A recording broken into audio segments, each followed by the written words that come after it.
Hello! Today I'm going to show you some vintage art supplies that I have accumulated in the last year or so.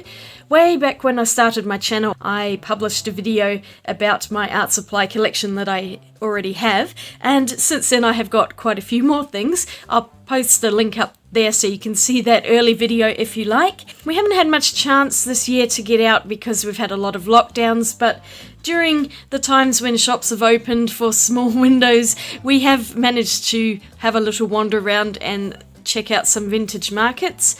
I don't know about other places, but in Victoria, Australia, there are so many vintage markets popping up, and they tend to put them in these really large buildings, and then everyone has a small stall. So you can go from one stall to another, and there's just such a big variety of things. I'll show you some of the footage of the places that we went to while we were visiting Portland. Here's the first market we found in the town of Warrnambool, filled to the brim with all sorts of trinkets and treasures. We spent ages in here. There was so much to see.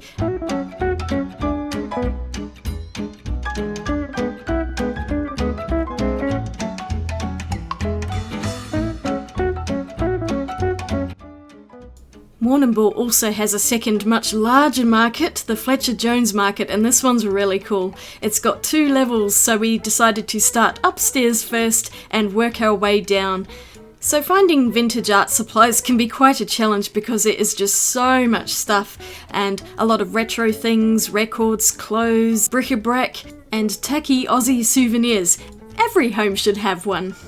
Then there are the really creepy items.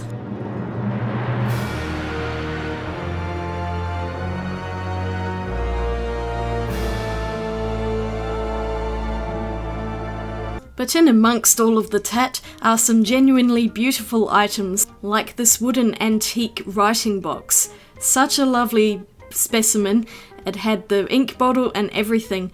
It was very expensive, I think $375, so I'm afraid we did not get this one, but I did admire it. And then we decided to head on downstairs. Oh my goodness, so much stuff. Ooh, pencil box. Quite a few ink bottles. I decided not to get these, although they weren't too badly priced, but I do have quite a lot of them already, and that ink looked pretty nasty. $75 dues? I don't think so. It's a neat looking bottle though. Then I saw these journals and I got excited over them, but oh, Game of Thrones, that's not exactly vintage. I did see another orange one over here, and this one had Fletcher Jones embossed on the cover, so I might have brought that one home. Possibly another filthy treasure? And then by this time, I'd gotten well and truly lost in the maze of junk, and Nick had disappeared into another stall, so it was quite a while before we found each other again.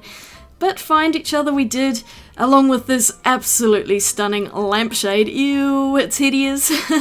But my goodness, so much junk. You could just spend hours in here. So you saw some of the things that I managed to buy on our trip, and I'll be showing those, including that cast iron cauldron that I just could not resist. It weighs an absolute ton. But I thought it could be fun maybe to fill this with water. I don't know if it's going to make it rust, so I'll have to make sure I fully dry it out. But it's so cute. That's not vintage. This is most definitely a modern made item. But quite often in vintage shops they will have things that are made to look like they're vintage, but they're actually very modern. Also in one of the stalls there I found this bag of sketching basics, which I ended up getting for $5. And I don't think these are very vintage either. When I have a look in the book, it's vintage all the way in 2010, which I guess now is 11 years ago, so kind of vintage. But I just picked it up and I have not even looked through this, so it's a total mystery. I just like to pick up mystery bags of things, and I figured for $5 it's not the end of the world if it's not the greatest thing. Oh, here we go. I need tips on sharpening. I am absolutely hopeless at sharpening pencils. I forever break them. So that was just a little sketchy book that I found. It's got some nice little things in there, so I shall be reading that at my leisure.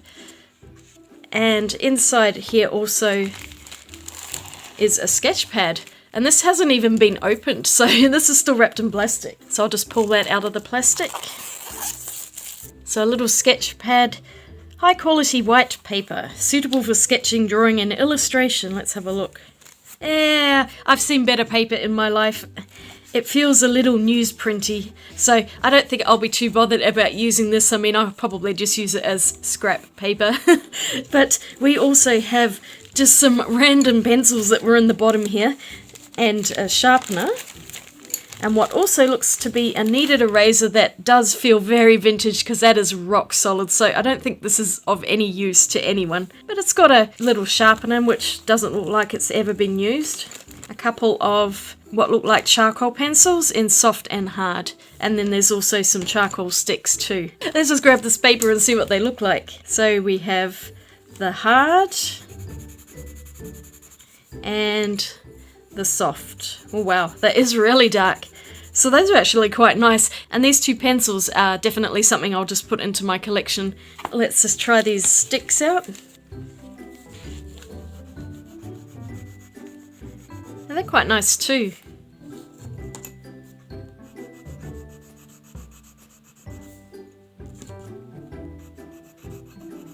I think they do feel like there's slightly different grades of hardness, so oh well, there's a few little bits and pieces there. So not quite vintage, but still getting on in age. The other kind of non-vintage thing that I got from the Fletcher Jones market was this little notebook, and that's because it actually says Fletcher Jones on it, so I thought this would be quite a nice souvenir rather than getting something cheap in plastic.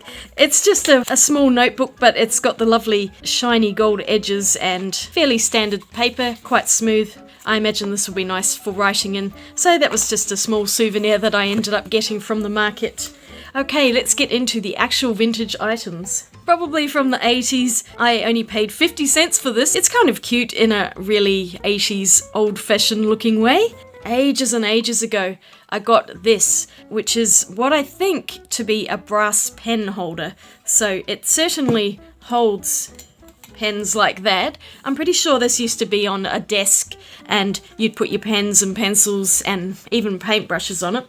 I did get this for the fact that it also rests brushes on it really nicely, because I do not have any brush rests, so that's why I thought I would get this. It is very dirty and pitted. It's got a lot of patina on it, and I have no idea how old this thing is. I mean, it could be any age. Maybe 50s, could be early 20s, it's very hard to know. So I'm actually kind of tempted to clean it up, at least on the outside. I might clean this surface with some Brasso or something like that and take it off, because I would actually like to use it, and it looks a bit yucky at the moment.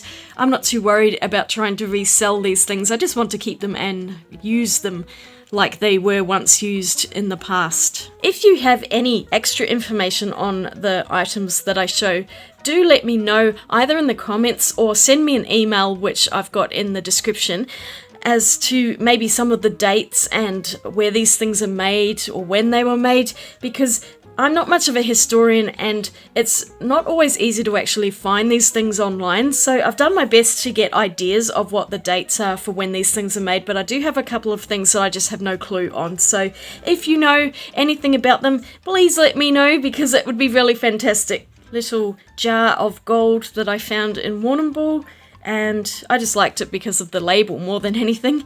It most definitely is not usable anymore. Look, it even comes with the other colours in the set. And yeah, this is pretty nasty. So I might even try to clean this out one day, but I just got this for the jar because I thought it was cute. Ew, it feels nasty though. It's all rusty on that lid. I don't know when this was made. 70s maybe? I've got this little inkwell set, and it's still quite filthy, but it's not often you find ones that actually have lids. Most of the time it's just the glass part, and the lids have long since disappeared. So you could see this still has the remnants of ink in there. I'm quite tempted to clean those out so I can make it all nice and shiny and maybe actually use it. So it could be in the 40s, somewhere around there. Like I said, I'm guessing quite a lot, so I may well be wrong. Let me know if I am. The biggest thing I found is this tin. And this is an old biscuit tin. But on the side, it says Rembrandt. And this is actually embossed onto it. I am fairly sure this is meant to be silver, but mine is very much blackened and old. I think these were made around 1950, and the depiction on here is Rembrandt's artwork, The Night Watch. So I just thought this was really nice, and I would actually like to maybe clean it up a little bit. Inside it's not so lovely. If I open that, I would not be putting biscuits in there. But I was thinking maybe I could clean it up and even line it with something, just so I can use it for a storage tin, because I just think it's really cool. These are relatively common. I've seen them on Etsy and places like that. They're not worth a huge amount, but I just thought it was really nice, and I like the fact that it's silver or silvery plated, and I just think it's cool that it's a Rembrandt picture. So yeah, that was quite neat. I found this just outside of Melbourne earlier this year, a Mars Smelter Tin, and it even had some stuff in it. Look at that, it just came as a set. And there was also a more modern piece, which is this plastic bit, and that was taped onto it as well. So this is probably 80s or 90s, maybe even noughties, but the tin itself, I think this design started around the 1950s, and I've seen a few of them advertised as 1950s. This one feels newer than that to me. I would say it could well be 80s, just looking at it. Alright, so here's a modern Staedtler Mars Lumograph pencil. And then here's one that came in this tin. So you can see it is a little different on the labelling there. So these are definitely a few decades old, I would imagine. I want to say they're from the 80s. That's what they feel like to me. And there's a few different ones here. These are all H pencils. So there's two H's. Look, one of them's not even been used yet. That's in perfect condition. And then there's a 2H and a 5H. I've got some paper here. I'll make a few lines. So this is an H. That's actually not too bad. I could use that just as a regular pencil. A 2H. And I have my modern 5H, and here's the older 5H. Let's have a look and see if they're the same.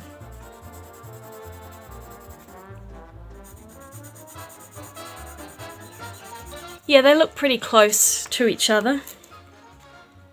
Although my modern pencil feels quite a bit scratchier than this one. And then there's also a tiny sharpener, made in Germany as well. This is a Faber-Castell sharpener, Minfix or something.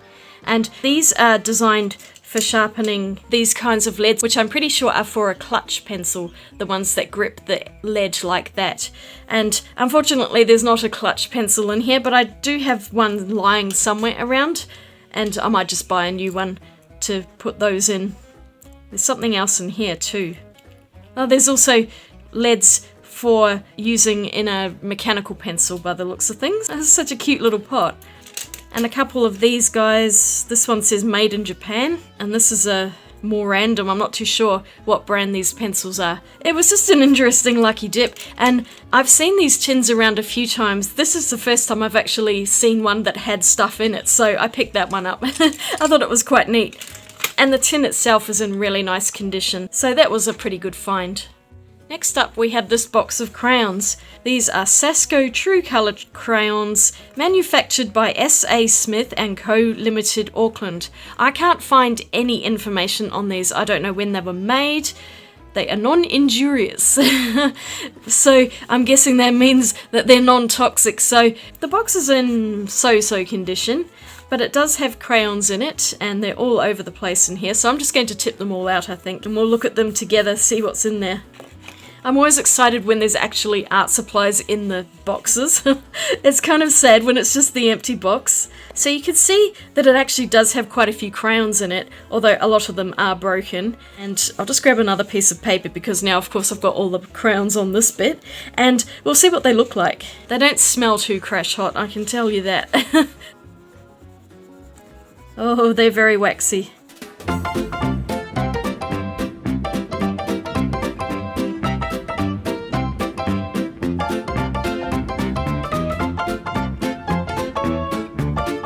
I think that's most of the colours out of there. So as you can see, quite a few of them are not very good. They feel very dry and old, so they're just not laying out any colour. They may well have not had much pigment in them to begin with. They are children's crayons, and quite often they are cheap and nasty, when it comes to children's products, which is kind of a shame because kids deserve to have nice art supplies too. But that black is really amazing compared to some other black crayons I've tried. It feels even better than Crayolas, for example. So they're okay, at least they kind of work, but yes, they are in a bit of a mess and I'm going to have to sort those out and try and get them back into this box, which is easier said than done. I have a second set of crayons, and this box looks a bit less old than this one. I think this one's got to be older. But these ones are Flying Eagle crayons. They say they're made in China, non-toxic, 16 colours. I'm guessing sometime in the 80s for these. I've seen quite a lot of other designs online as well. This box is in relatively decent condition. There's only one ripped bit here. But the crayons themselves are pretty new looking. There's only one that looks like it's been worn down a bit, but the other ones look like they've been barely used. And inside the box is actually a colour chart of all of the crayons, so that's really great. And that makes me think that it is a bit newer, but it's still got a vintage feel to it. I'll just have a quick swatch of some of these crayons to see what they're like. These crayons feel so much better than those ones.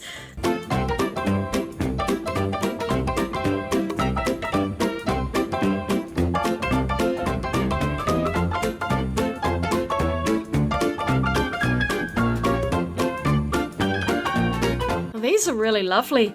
They're nice and smooth and they've got quite a nice sticky waxy feel, so they do feel a lot more like oil pastels than crayons, and they seem to lay down colour really well, so I am so happy with these, and it's very unusual for all of them to be in the box.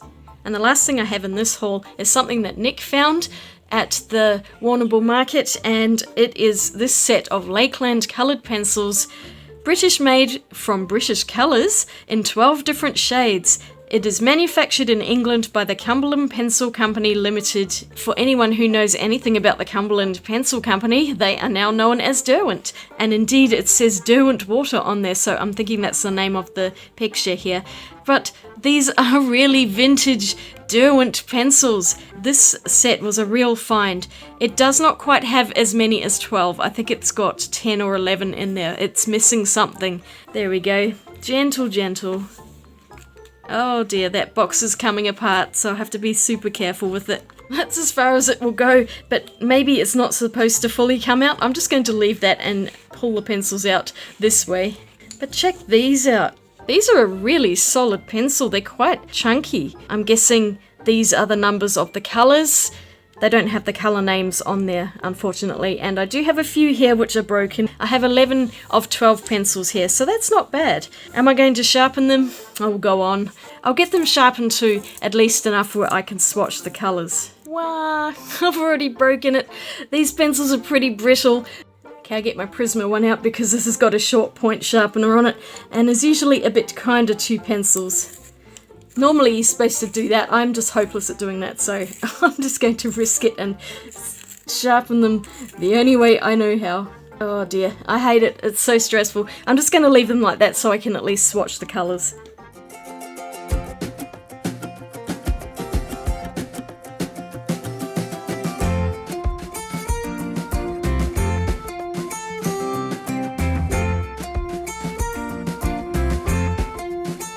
So they're pretty good as well. I really like that purple colour and also that lovely light green. Those are pretty. They do feel like they're quite brittle though, like they're drying out over time. And my guess is these were around the 1960s or so. The box itself is so amazing, and to have almost all of the pencils in there is pretty awesome too. I'm missing a colour. Which one did I not swatch? I missed the yellow. Oops, let me swatch that really quick. Well, that's a lovely one. That's nice and canary yellow.